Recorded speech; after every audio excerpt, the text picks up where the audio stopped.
welcome to my podcast and YouTube platform. My name is Shelby, aka New Thought Doc, and this is my a platform called Tell Me Something New, which is a podcast about meeting cool people to tell me their new ideas and encourage us all to think new ideas. So I am joined here by David.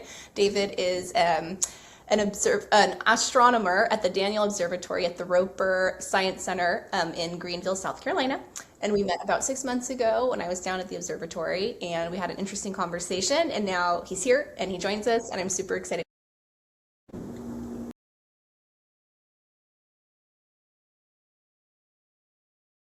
No, I think yeah, like new thoughts. They don't really emerge from indifference. Like an environment of indifference, they're not going to really emerge. But when you create a space like this, where not only can people like me get generally heard, and you're finding people that you feel are worth listening to, that gives I don't know. I think what your podcast really does is it kind of creates an emotional space or permission for people to explore these things and for it to just exist in general. And I think that's really cool thing. We probably need more of it in the world at this moment, I think. But yeah, a little more sunshine, maybe. Yeah. So my curiosity with you is what drove you from being an artist into studying psychology and eventually psychiatry, and then kind of applying that talent that you developed from art and from emotional anchors into your life's journey now, where you now are a psychiatrist, you're helping people, you're creating these podcasts. For you, where's the emotional drive for you that kind of what's your story essentially? Yeah, cool question. Well, I do come from a bilateral line of artists, I would say, on both sides of the family. I do think there might be a genetic or some sort of obviously a learned connection to art and creativity, but like legitimately on both sides of my family, there's high levels of artism. Like artism is Autism, my favorite word, artism. yeah, that's a good one. Yeah, artism, maybe a little autism too. I don't know, but but anyways, I just love and have been drawn to creative expression since I was very little, and I was given space to do that growing up in the form of having a more unstructured environment with my education, which I think was very helpful, as I did not go to traditional school up until I was quite a bit older. And I actually was really influenced by my grandfather, who passed away back in 2017. He was a primary care doctor, and he would always tell me education is more valuable than gold. Education is more valuable than gold. And he was just someone who I really, really looked up to, and he had a real heart for humanity. And he actually was he was really an old school doctor that would carry around his bag, and he would deliver babies, and he also did the veterinary work, and he was the small town doctor, and he just took care of people, and oftentimes was the doctor people would go to when no one else wanted to see them because he couldn't pay. He like bartered, he wouldn't charge people. I mean, he really had a heart for people, and that really inspired me. Mm-hmm. And I had a variety of life circumstances where there were, I guess you could say, medical inequities experienced as well within people that I loved, and that just sort of drew me to be like, hey, like I could, do what my grandpa did and help bring medical care to people. And I always thought I was going to be a primary care doctor because I really admired what he did. But then as I went on this sort of long journey to becoming a doctor, because it's taken many, many years, the artwork and everything that I used to do, that actually I started to disconnect from that more in a way, as I was like filling my time and my space with the sort of westernized medicine and that journey of the sciences and doing, undergraduate and medical school and following all these things. And that really took up the forefront of my attention and focus. And I was very disconnected in a way with that creative artistic side of myself. And then I just got to this point where when I was faced with, I get to, experience psychiatry now and see if this field fits for me, because we go through rotations, we go through times where we get to explore what works for us.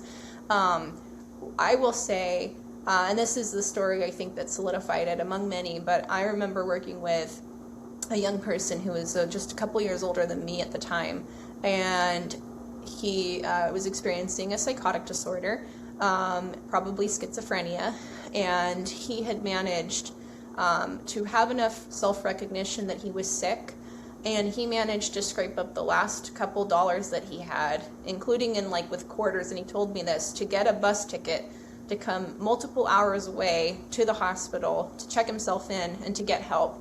And he had been experiencing hallucinations and delusions that were very scary, and he hadn't wanted to leave his house, and he lived alone. He was very isolated, but he somehow managed to have enough recognition that he needed to do that and take those steps, and he did it.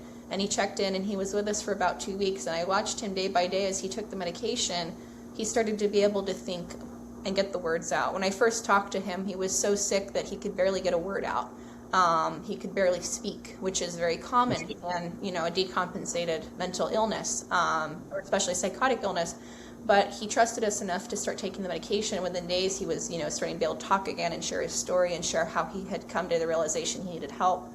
And I just watched literally day by day as like someone who is essentially my age had a major functional disability, and it just sort of started dissolving away day by day. And it was really fantastically incredible. And I got to work with this person as he explored. I really am motivated to reapply to benefits. I am really motivated to look into jobs. I am really motivated to start looking and seeing what I can do so that when I get out of here, I will have a way to sustain myself. Mm-hmm. And it was just really, really incredible to see somebody go through that and be completely transformed within a couple weeks. I mean, it really was amazing. And psychiatric medications, they don't always help, but there's many cases where they absolutely help and they're completely necessary, and they restore so much functionality to someone and help them survive and thrive and be well. And so that was just such an interesting, that was the sort of case I go back to and think about that really just won me over. Yeah, it's worth like, it. oh, this won me over. And now it's just this like sort of thing I'll tell people if they ask me this question, but it wasn't just that story. It was so many other stories like that. There were so many other times where I just saw the healing power of psychiatry and how we could help people. And what I also noticed too is that in psychiatry there's very little black and white. Many medical specialties are very black and white or algorithmic. There's a certain decision tree you go through to make decisions, and that is what some people are interested in, and for me, I actually am less interested in that. I kind of like the nebulous gray area where there might not be an exact answer. And the thing about mental health, the thing about mental health is I have the doctor role, but I also have the therapy role, and I also have sort of the social services role. And any good psychiatric team is going to have a therapist, a psychiatrist, there may be a chaplain, there may be a nurse, there may be a pharmacologist, there may be, social worker. And so it's just a lot more interdisciplinary, and it adds a lot more variables. It's like a function. It's like a function with a lot more variables. And that is actually very exciting to me, because you have to really look at all the different pieces to figure out how are you going to optimize this person's health, and how are you going to optimize the function, or whatever.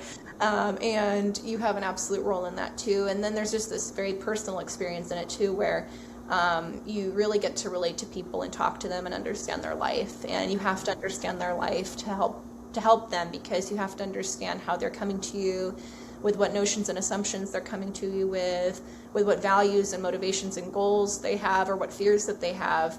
And that's it just adds such a layer of nuance and complexity to what I do on a day-to-day basis, and it's an art to be able to do that. And I feel very artistic in what I do, and that every day I'm, it's like a painting or some sort of an art project, and again, a person's never a project, they're not projects, but my approach to learning how to be a psychiatrist is very much an artistic endeavor and project. And now, as I settle into, the field of psychiatry that I'm in, I actually have reconnected with actual art, like creative art, painting, the podcast to me is art, poetry, writing, and now there's that space and that coming back too, and I'm realizing how important that is as well. And ultimately, I love getting and helping people reconnect with their own creativity, whether it's artistic in the traditional sense or artistic in a intellectual or spiritual or whatever sense. So that's sort of how I got to it. And I just love what I do. And every day I walk away and I'm like, man, I love what I do. So it's a great job.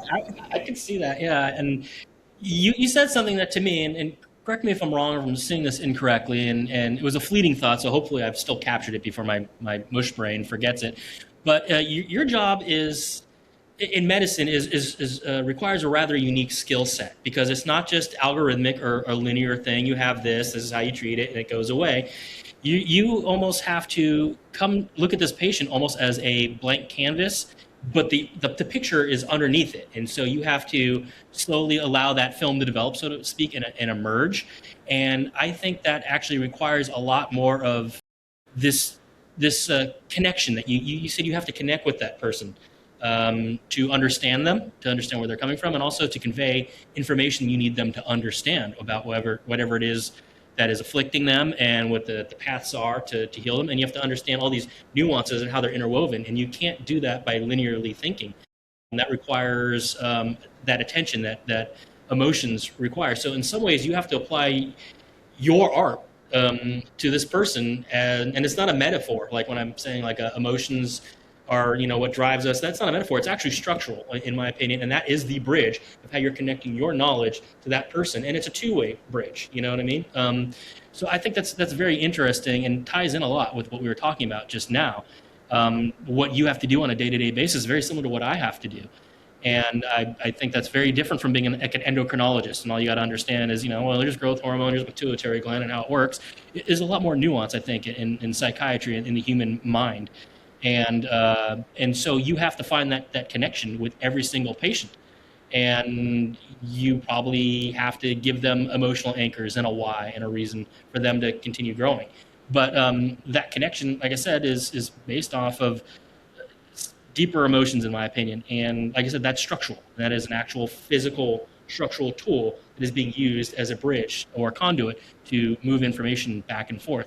And once that person kind of has that information, like you said with the schizophrenic patient, and he got on the right medications and things were kind of getting sorted out, he was able to start to pick up to a degree the baton and carry it himself for his own self-development. And I think that's got to be incredibly rewarding for you to see those kind of cases when it all works out that way.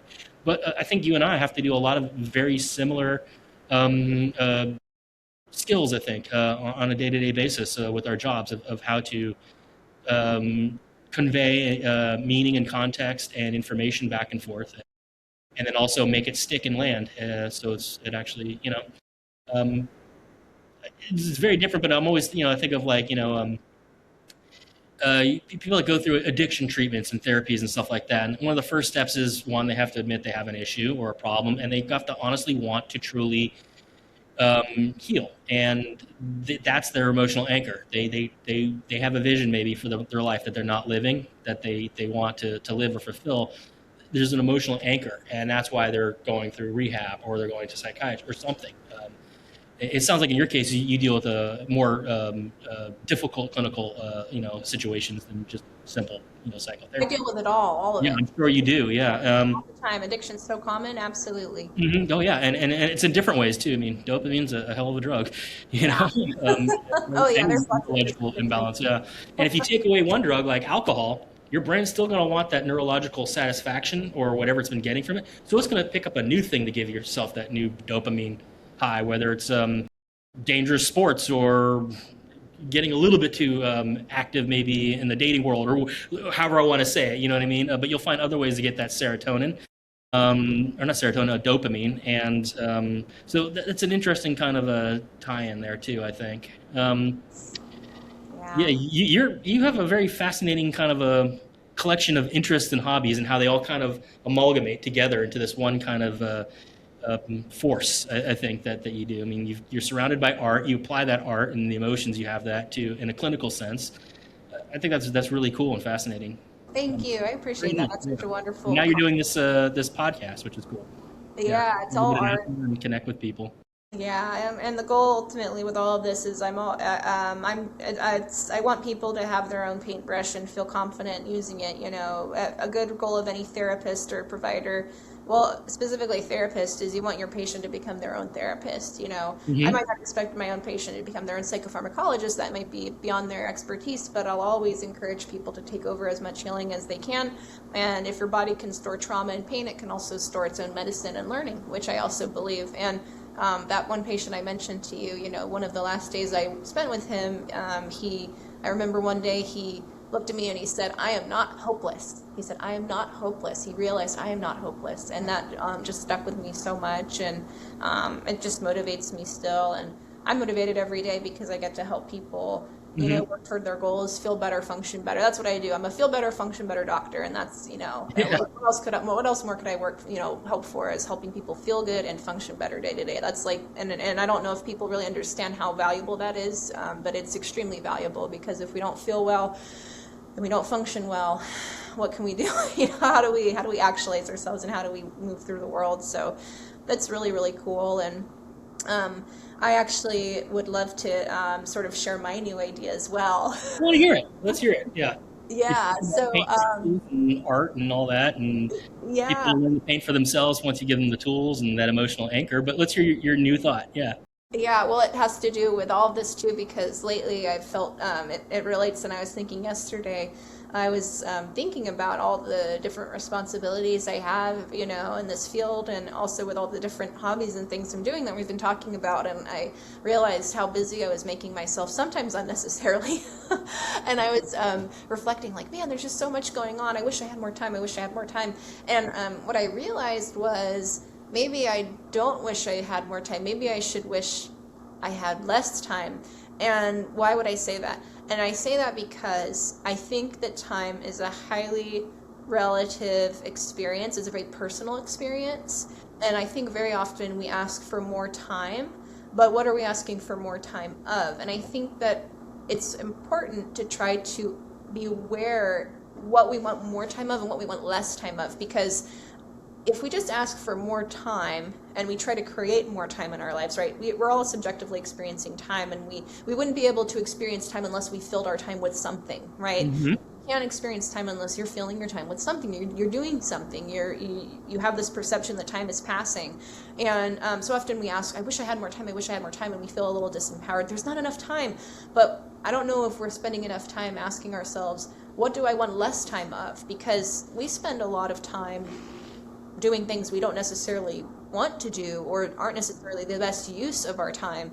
And if we just ask for more time and we do so sort of indiscriminately, I have a feeling if left to our own devices, we might end up filling that time that we think we have with the time wasters. So I was kind of thinking, there's time wasters and there's time winners. And if you're asking for more time, you might want to spend more time with time winners instead of time wasters. So I was just thinking, maybe it's not that we need more time. Maybe we need less time of something and more time of others. Hmm. And reframing it that way helped me realize, like, I have more than enough time. I just need to recognize where I'm spending the time that I perhaps don't get much out of. Oh, yeah. Maybe I don't have a return on how I'm spending my energy in this time unit, and how do I minimize those time units and maximize other times. And so that's sort of my new thought, and I felt like that was a lot more Have thoughts about your helpful. new thought. So Yeah. yeah, um, that's very interesting, and it ties into something that goes on with me. You have a million hobbies and all these interests and professional obligations, all of these things. You got this podcast, and I'm very similar too. I go scuba diving. I do astrophotography. I love gardening. I do ballroom dancing. I work in observatory. I teach and things like that on the side, and I have a day job too. And so often, and I was just had this thought myself just recently. I was like, man, I am burned out. I do not have enough time in the day to get everything done. Yep. People are asking more of me time wise than I have to give. Something's got to go. And so my day job, I work in around a lot of very successful business people that own their own companies or CEOs, executives. And one of them's a particularly brilliant woman. Her name is Shannon. And I asked her, I brought this up with her the other day, and she started expressing, oh, no, what you need is time management. And proper time management is the key to success in a lot of things. Doing less of what doesn't move the needle. That's, if you're isolating yourself and you're languishing or drinking or just not actually being productive, versus, take your calendar out, cut out all the fat, and you'll strip down. You find you can get almost everything you needed to get done that day that is meaningful and moves the needle, and still have time left over. But it's this time management. And I'm thinking about it. I'm like, well, she does get more done by 10 a.m. than I think I do in an entire day. That is her secret to it. And I'm looking at her calendar, and it's very regimented and organized. But I think you are right. Yeah. Start focusing your time. It's not that you necessarily need more time. You need to reprioritize it, I think, a little bit. That's really important. And also, that's very healthy, too. When people start reprioritizing their time, I think that is a very healthy, and you're the psychiatrist, so you tell me if I'm off base here, but I think that's a very healthy thing for people to do. It's a form of self-care, self-regulation, self-love, and empowerment in a lot of ways. It's how you grow. And I think you are right. Yeah, it's not that we need more time. We need to focus our time more on what matters. Yeah, that's a very cool thought of the day. Now, your thoughts of the day, do you put them out there somewhere, like people can follow them, almost like a mantra of the day or something like that, and like an email kind of thing? Or I don't. I have them on the podcast, and but no, I try to write them to myself in my email, and I sort of hoard them. But another thought I've had is, what's the point of hoarding things? Hoarding things can get stagnant and dirty, even if they're pretty and nice and shiny.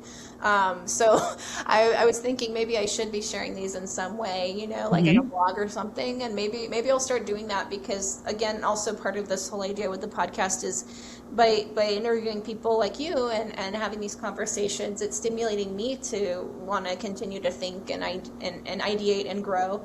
And but what's the point of that if I mean, the point of it, I guess, is that it can be very rewarding to myself as a human just to go through that process and enjoy that creative aspect. But I'd also like to be able to share it too. So maybe actually I will consider blogging. I have a Substack, and I share on Substack, but maybe I could share in in a blog format, Yeah.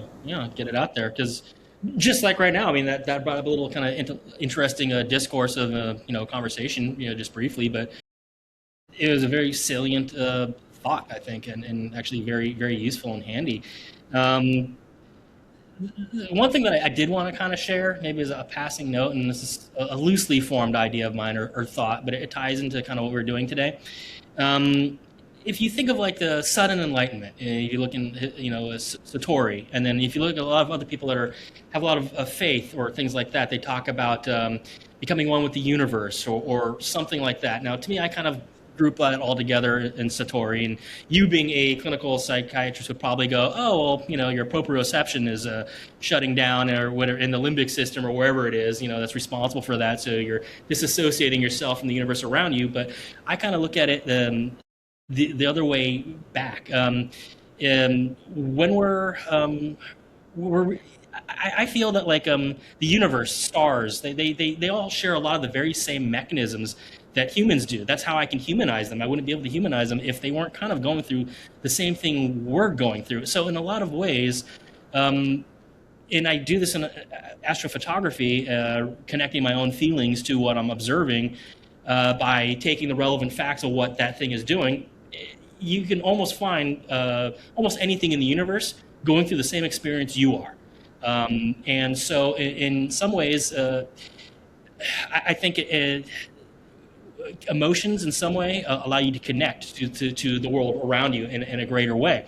And so we're not out there studying the universe independently, looking at the universe. We are actually a part of the universe discovering itself from the inside out, or we're self-conscious part of the universe, I guess, or and I think what happens is that like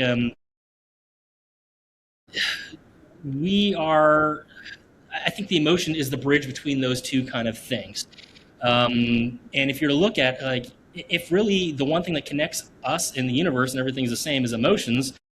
Now, I'm not a particularly religious person, but that would be, spirit, essentially, like the Holy Spirit or something like that. And that's, well, God is love. Well, this passion this person has to discover things beyond them and recognize that what's out there is the same thing as what's inside of them. And that very human element to it, you can say that's a love. That emotion is love. And if it's properly channeled and driven and given room to run, that love turns into a passion, sustained attention, which then creates discovery and knowledge. But really, you're self-discovering. You're learning about yourself, and you're really just learning how you yourself function and fit in a universe in a greater context. In some ways, you could say you're becoming one with the universe, or you're having a form of satori or something like that, where you dissolve and you kind of recognize your connection to everything around you. I think that life becomes a lot easier to manage emotionally when you see your connection to everything around you, to that little flower growing out of the crack, to those people that were invisible around you at that cafe until you really started looking, to that nebula that was invisible until you really started looking. And like that is the mechanism. Like I said, the circle all the way back is that emotional anchor and connection to it all. And if you look at it, everything in the universe requires that one fundamental thing to work, which is that emotional anchor or connection. If you're a religious person, you would say that would be, the spirit, which is love, which would be then God. And if you're Buddhist or something like that, you'd go in a different direction. Or if you're a scientist or an atheist, it doesn't really matter. In the end, you're all kind of describing a similar kind of mechanism underneath it all. And so that's my little my new idea, full circle. And so, yeah. That's beautiful, Yeah. David. I Yeah. appreciate that, and I can't describe how much I've enjoyed. Well, perhaps I could describe how much I've enjoyed our conversation, but I really enjoyed our conversation. It was I really fascinating. enjoyed it too. You are delightful to talk to. Exciting. Yeah. I just love these back and forths. I love the creativity that emerges. And, it just, again, you mentioned, and thank you for the compliment that I'm creating a space for people to share their emotions and run in a healthy direction with them. Yeah. I think that's really beautiful. I've learned so much from you today, and I'm really excited to sit with what we talked about, integrate it, look back on it when the time is right, and also continue to learn from it, because oftentimes you can learn multiple times from different layers of what we talked about. And I'm just really excited to have that, and thank you for sharing your insights. And hopefully, we could reconnect as well if you're interested in sharing new ideas. Love There's to. no limit to how many times people I'll shoot you a text message going, I got this idea. And you can be like, no, Dave, that's not a good idea. No, all ideas are good. It's all welcome here. It's I all, don't know. well, perhaps not every idea is good. You We haven't have to tried go my with- cooking yet. So Yeah. not all ideas are good. Okay. Why Well, would you put that with this? I don't know. yeah. Well, anyways, David, thank you for No coming big onto my deal. podcast. I really Thank you. appreciate Yeah, your I time. appreciate you. This was really, really fun. For those of you who hopefully are still listening at this point, this is Tell Me Something New podcast. My name is Shelby, New Thought Doc. I'm a psychiatrist. I'm joined here by David, an astronomer with many, many hobbies and talents. And if you're interested in being on the podcast, just reach out to me. The email is newthoughtexperimentowner@gmail.com. And I hope to hear from you soon. David, thank you so much. Thank you so much. I appreciate you, Shelby. Okay, take care. You have a wonderful day. You Yeah. too. Bye.